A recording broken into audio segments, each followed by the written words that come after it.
जय मसीह की, praise the Lord. एक बार फिर एक नई गवाही के साथ हम आपके सामने मौजूद हैं। आज फिर हम प्रभु यीशु मसीह की महिमा करेंगे और आज हमारे साथ बालाघाट से ब्रदर नाना हैं, जो कि हमारे पीओसी डायसिस के पादरी मंजीत के साथ में विश्वास में आए हैं।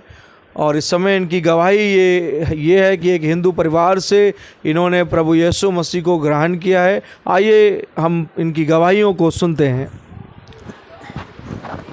हेलो, आप सभी को जय मसीह की। मेरा नाम नाना है। मैं एमपी मध्य प्रदेश का रहने वाला, रामपायली का रहने वाला हूँ।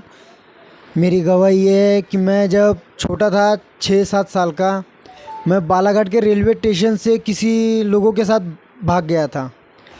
तो भागते भागते मैं घर पर वापस आने की सोचता था, तो मुझे डर लगता था कि मेरे को घर के लोग मारेंगे करके।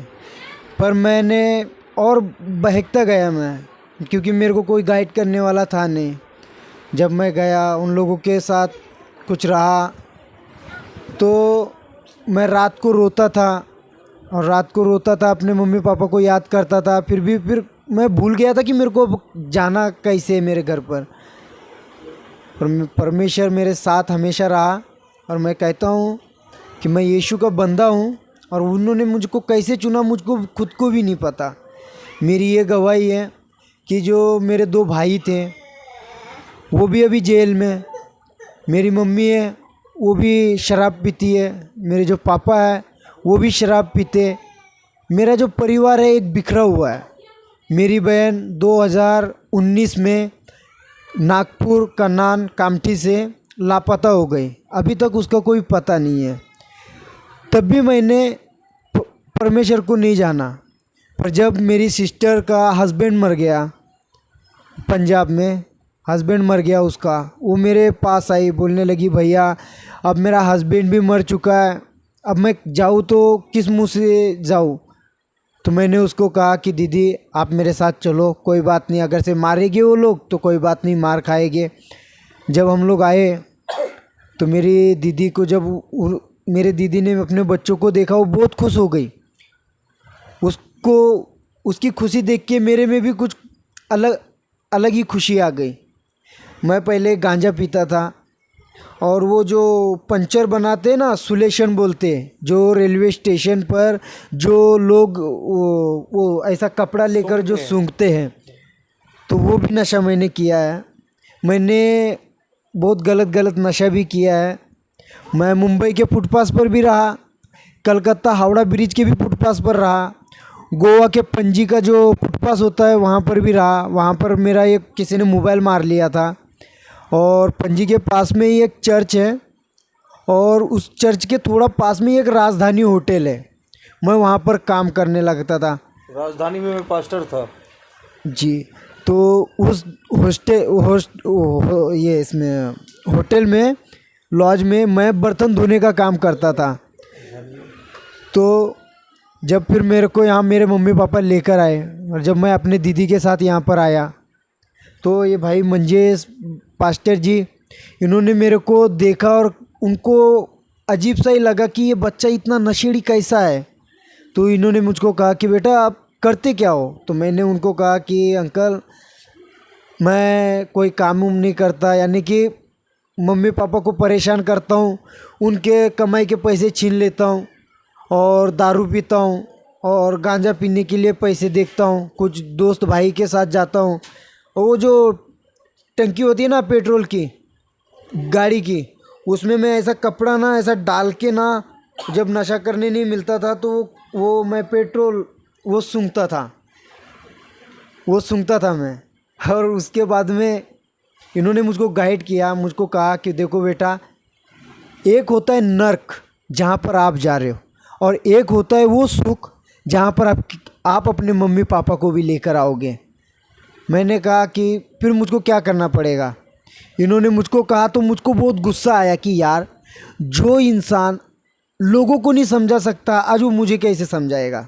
पर मैं इतना कहता हूँ, उन्होंने मेरे को सिर्फ एक बार बोला, बेटा एक इतवार को आ जाओ, यानी संडे को। मैं संडे को आया, मुझको कुछ अच्छा फील हुआ। मैंने फिर उनसे बोला कि पास्टर जी मुझको नशा छुड़वाने का क्या करना पड़ेगा। तो उन्होंने मेरे को वो क्या बोलते हैं अजवाइन को बोलता है जिस पर अपन रोटी बनाते ना उसके ऊपर डालकर उसको भूंज कर वो तू खाया कर, तेरा नशा छूट जाएगा। मैंने वैसा ही किया। मेरा 3 हफ्ते में सारा का सारा नशा छूट गया।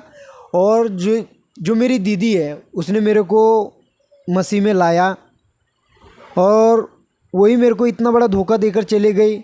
उसने अपने 2 बच्चों को भी छोड़ दिया और दूसरे के साथ में उसने शादी कर लिया। और मैं 3 दिन के फास्टिंग में, भाई मंजेश ने कहा था कि आप 3 दिन के फास्टिंग में चलोगे तो आपके जो 2 भाई है जेल में, नागपुर के जेल में है, एक का नाम है कोमेश और एक का नाम है उमेश, वो दोनों जेल में हैं। तो बोले वो छूट जाएंगे।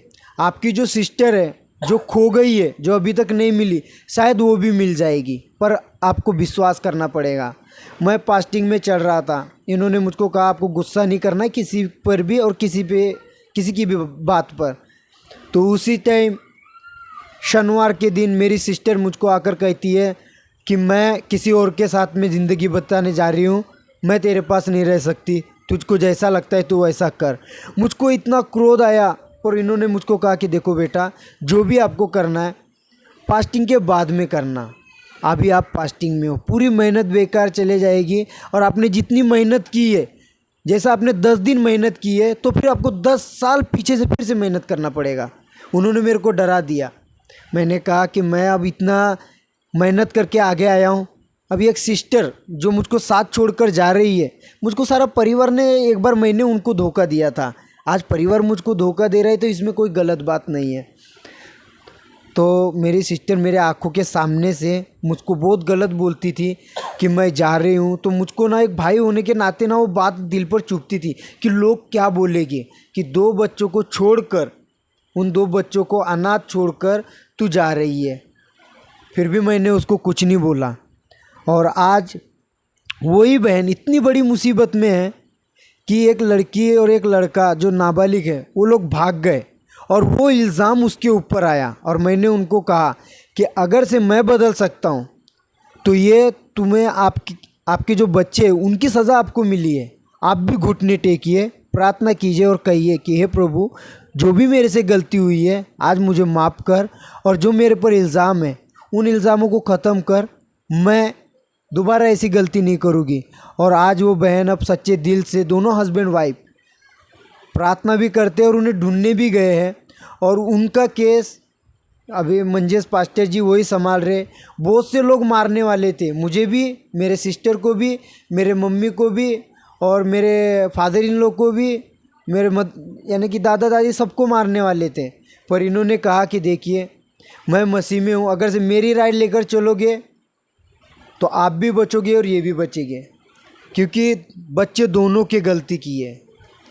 और इन्होंने जब कहा और उन लोगों ने माना भी, पर दीदी पर 2-3 झापड़ मारे। उसके बाद में उनको बोला कि आप ढूंढ कर लाओ, हमारी बच्ची जहाँ पर भी है हम रख लेंगे।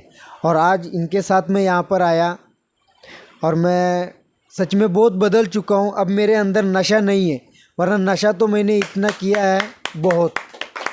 और मैं यीशु का बहुत धन्यवाद करता हूँ कि मेरे ज़रिए मेरे मम्मी पापा का वो नशा ख़त्म हो जाए, मेरे दोनों भाई जेल से छूट जाए और मेरी रामपैली में मेरी जगह है।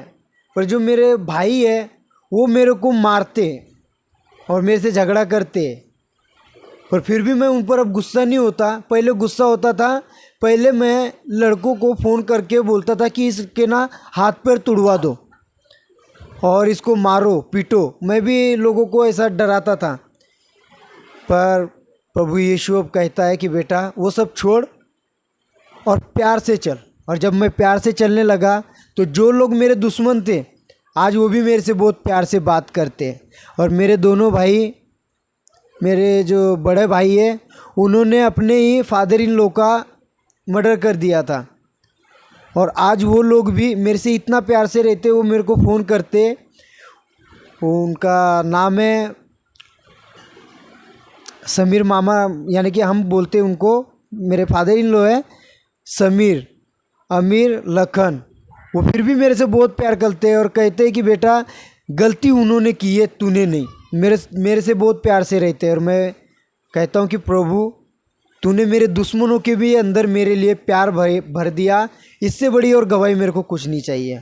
और मैं चाहता हूँ कि प्रभु, जिस तरह मैं नशे से आज़ाद हूँ, उसी तरह जितने भी भाई बहन और जितने भी लोग ये फुटपाथ पर घूमते हैं ना, जिस दिन मैं कामयाब होऊंगा तो उस दिन मैं किसी ना किसी एक इंसान को जो मेरी तरह फुटपाथ पर घूम रहा है, मैं दुनिया की फिक्र नहीं करूँगा, मैं उसको लेकर अपने घर में आऊँगा, चाहे मैं झोपड़ी में रहूँ चाहे फुटपाथ पे रहूँ। मैं उसको कहूँगा कि देख, तेरा नशा भी छूट जाएगा, जिस तरह मैं हूँ उस तरह तू भी रहेगा। आज अगर से ये ऑनलाइन अगर से मुंबई के लोग देख रहे होंगे, मुंबई कलमबोली भीमा नाका मावली ट्रांसपोर्ट के लोग, वो भी कहेंगे कि ये बच्चा इतना शरारती था, इतना गलत था, आज ये बच्चा ऐसा ये जो बोलते हैं ऑनलाइन प्रचार कर रहा है या कुछ बता रहा है अपनी ज़िंदगी के बारे में, तो वो लोग भी कहेंगे किसी न किसी को बदलाएंगे या तो फिर खुद बदल जाएंगे, क्योंकि मुझे देखकर। और मैं चाहता हूँ कि मेरे जीवन की यही गवाही है। यीशु का बहुत धन्यवाद है कि उन्होंने मेरे को सारा दिन ऐसे कोरोना काल में भी मुझे बचा कर रखा। कोरोना काल में सब लोग को पुलिस वाले मारते थे और मैं दारू की भट्टियाँ निकालता था। क्यों? क्योंकि मैंने बहुत सारे गलत काम किए और आज परमेश्वर ने फिर भी मुझको माफ़ कर दिया। इससे बड़ी और गवाही मैं कुछ नहीं दे सकता। और मेरा परमेश्वर जीवित है, इसीलिए आज मैं जीवित हूँ और आप लोगों के सामने ये प्रचार बता रहा हूँ। बस मैं यही कहना चाहता हूँ। मेरा नाम नाना है और मेरे पापा का नाम जयपाल है। धन्यवाद। परमेश्वर का धन्यवाद करते हैं सुंदर गवाही के लिए कि किस तरह से परमेश्वर ने भाई को घूरे पर से उठाया। जैसा कलाम में लिखा है कि हमारा परमेश्वर लोगों को चुनता है और उन्हें नियुक्त करता है और घूरे पर से उठाता है। आइए हम सब इस भाई के लिए प्रार्थना करेंगे। जितने लोग हमारे साथ जुड़े हैं, इस संदेश को देख रहे हैं, भाई का नाम नाना है और इस समय पास्टर मंजीत जो नाभा पटियाला पंजाब में है, उनके साथ में ये भाई जो है सेवा में इन्वॉल्व है। तो आप सब प्रार्थना करें कि इस भाई का जीवन जो प्रभु ने नशे से छुड़ाया। आज बहुत सारे जवान जो हैं वो नशे में, शैतान उनको ले जा रहा है। शैतान की सबसे बड़ी चाल है कि जवानों को नशे और बुराई में और व्यभिचार में लपेट देना। सो परमेश्वर ने इस भाई के जीवन में अनुग्रह किया और मैं आशा करता हूं कि ये गवाही आप सब के लिए बहुत बड़ी आशीष का कारण ठहरी होगी। सभी को जय मसीह की।